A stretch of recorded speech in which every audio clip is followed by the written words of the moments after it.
Recording in progress. Assalamualaikum warahmatullahi wabarakatuh. Alhamdulillah rabbil alamin wassalatu wassalamu ala asrofil anbiya'i wal mursalin wa ala alihi wa ashabihi ajma'in. Perkenalkan semuanya, nama saya Muhammad Rajab Berlian Zasmara, NPM 1908260157 untuk blog dermatologi. Nah, baiklah, di sini saya akan menjelaskan berupa video yang saya presentasikan menjelaskan tentang min map saya. Baiklah, izinkan saya share screen terlebih dahulu. Nah, ini untuk min map saya mengambil topik dermatitis kontak alergi. Baiklah, sebelumnya kita zoom terlebih dahulu. Nah, baiklah, untuk dermatitis kontak alergi itu sebelumnya uh, pada pendahuluannya dermatitis itu kan suatu proses peradangan kulit. Nah, di mana itu disebabkan oleh alergen alergen tertentu. Dan si dermatitis kontak alergi itu merupakan hipersensitivitas tipe 4 yang sebelumnya peka terhadap alergi tersebut. Nah, untuk definisi sendiri itu dermatitis ini kan kontak alergi. Nah, di mana itu jenis dermatitis yang terjadi itu di kulit kita itu oleh terpapar oleh zat-zat yang menyebabkan alergi. Seperti yang kita ketahui itu obat-obatan tipikal seperti bahan kosmetik, kemudian ada bahan logam bisa juga yang biasanya perhiasan. Kemudian uh, dermatitis kontak alergi tersendiri itu jenis dermatisnya itu pada kulit biasanya itu dia terpapar oleh zat-zat alergen. Nah, seperti yang tadi itu saya sebutkan obat topikal, bahan kosmetik, bahan logam, perhiasan dan lain-lain. Nah, untuk epidemiologi sendiri itu di Indonesia itu 97% kasusnya itu 300 lebih pada dermatitis kontak. Di mana 66% sendiri itu terkena dermatitis kontak iritan dan 33% itu ini dia kontak alergi. Nah, untuk etiologinya sendiri itu yang kita tahu itu penyebabnya ya biasa dia yang tadi bahan kimia, kemudian yang uh, bahan kimia seperti apa yang kita contohkan tadi perhiasan, kemudian pakaian, sepatu, kosmetika, obat-obatan topikal, kemudian biasanya kalau yang dia dalam pekerjaan dia berhubungan dengan semen, abu, cuci muka, kemudian pestisida dan lain-lain. Nah, untuk faktor risiko tersebut itu sendiri itu bisa kita lihat di sini, dia itu biasanya lama kontak. Lama kontak itu yang dimaksud itu dia kerja dengan kontak yang alergi dalam hitungan jam atau per hari. Kontaknya lama. Kemudian perkasi kontak itu yang berulang untuk biasanya dia mempunyai sensitasi yang dimana menyebabkan alergi. Kemudian bahan kimia faktor risikonya itu seperti yang kita bilang sebutkan tadi, seperti kosmetik, dia menyebabkan dermatitis kontak pada kulit kita. Kemudian ada namanya jenis kelamin. Kenapa jenis kelamin? Karena itu biasanya perempuan lebih banyak kena terresiko. Dikarenakan yang tadi itu kenapa perempuan lebih banyak? Karena perempuan pakai perhiasan, emas, pakai ini make up, pakai bahan-bahan kimia lainnya. Kemudian usia. Faktor risikonya kemudian ada riwayat penyakit kulit sebelumnya dia, kemudian ada biasanya suhu dan kelembapan, alergi dia, kemudian higienitas yang buruk atau personal higienitas. Kemudian pada patofisiologi dermatitis kontak alergi sendiri ini, biasanya itu alergi itu eh, biasanya ada dua fase, yaitu fase sensitasi atau fase elisitasi, di mana si alergen itu diaplikasikan pada kulit dan diambil oleh sel Langerhans, di mana antigen itu akan terdegradasi atau diproses dan terikat pada human leukemia antigen atau HLA-DR. Kemudian dia kompleks kan dan diekspresikan pada permukaan sel Langerhans. Kemudian sel 5 atau Langerhans itu biasanya bergerak melalui jalur limfatik dan ke kelenjar regional. Di mana dia dia itu akan terdapat kompleks yang spesifikasi terhadap sel T dan CD4 positif. Nah, kemudian setelah masuk fase sensitasi, kemudian masuklah tahap elisitasi, di mana setelah seorang pasien itu tersensitasi oleh antigen tersebut, oleh si sel T primer atau memori dengan antigen, THR spesifik itu meningkat dalam jumlah yang beredar melalui pembuluh darah, kemudian dia masuk ke kulit. Nah, ketika antigen kontak pada kulit, itulah si antigen akan diproses dan dipresentasikan oleh si HLA-DR itu pada permukaan sel Langerhans tersebut. Makanya terjadinya dermatitis kontak alergi pada kulit kita.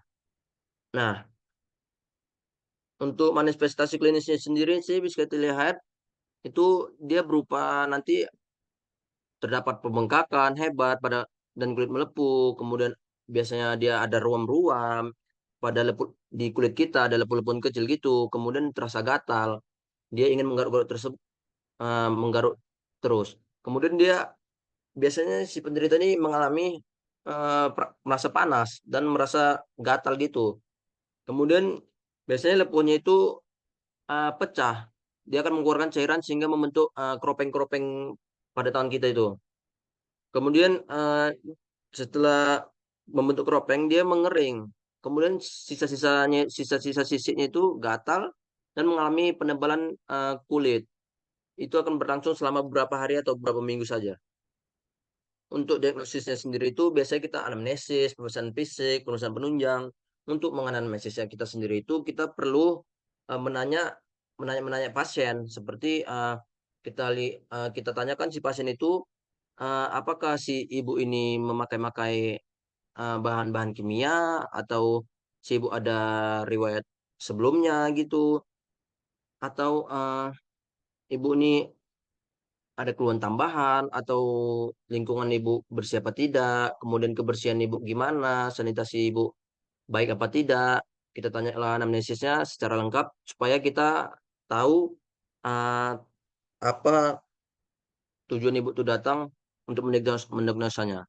Kemudian setelah kita anamnesis, kita akan melakukan namanya pemeriksaan fisik. Pemeriksaan fisik itu kita lakukan ada namanya melakukan vital sign. Vital sign itu kita cek cek suhu, habis itu kita tekanan darah, frekuensi napas, nadi. Kemudian kita lakukan look feel mood, di mana pertama kita lihat apakah ibu itu ada ini ada bercak-bercak atau ada lepuhan atau ada ruam merah, apakah ibu itu ada alergi apa tidak, untuk menegakkan diagnosa antar penyakit itu. Kemudian eh, setelah kita cek, kita lakukan periksa dari ekstremitas atas sampai ekstremitas bawah sudah selesai. Kemudian si ibu ini kemungkinan setelah kita lakukan pemeriksaan fisik itu akan ada kita kita lihat. Kemudian pemeriksaan penunjang. Pemeriksaan penunjang itu kita melakukan pemeriksaan diri pada eh, dokter histopatologi untuk melihat apakah ada sel-sel atau ada masalah di kulitnya apa tidak. Kita lakukan di laboratorium. Nah, biasanya itu kita lakukan dengan lampu wood, di mana lampu wood itu bisa melihat eh, jenis-jenis atau melihat luka tersebut. Kemudian nanti kita diamati terhadap jaringan yang diduga eh, terganggu kulitnya. Dan kita lakukan uji tempel untuk mengetahui bagian kulit yang terkena alerginya. Kemudian setelah kita mendiagnosis, kita akan melakukan memberi tata laksana. Nah, kita berikan untuk dermatitis kontak alergi ini, kita berikan obat steroid, antihistamin, dan obat imunomodulator untuk meredakan reaksi alerginya. Kemudian eh, obat alergi itu contohnya seperti cetirizine. Kemudian kita berikan pelembab tertentu tergantung pada jenis kulitnya. Kita berikan pelembab pada kulitnya. Kemudian kita berikan pemberian antibiotik, biasanya itu dipertimbangkan bila terdapat indikasi infeksi bakteri. Untuk antibiotik itu bisa kita berikan amoxicillin. Kemudian tata laksana yang lainnya itu biasanya si pasien itu harus kita kasih tahu, dia tidak boleh menggaruk di area yang gatal, nanti dapat melebar, kemudian mengompres bagian yang gatal dengan kompres dingin supaya agak meredakan sedikit, kemudian menggunakan alat pelindung diri, misalnya sarung tangan pada telapak tangan.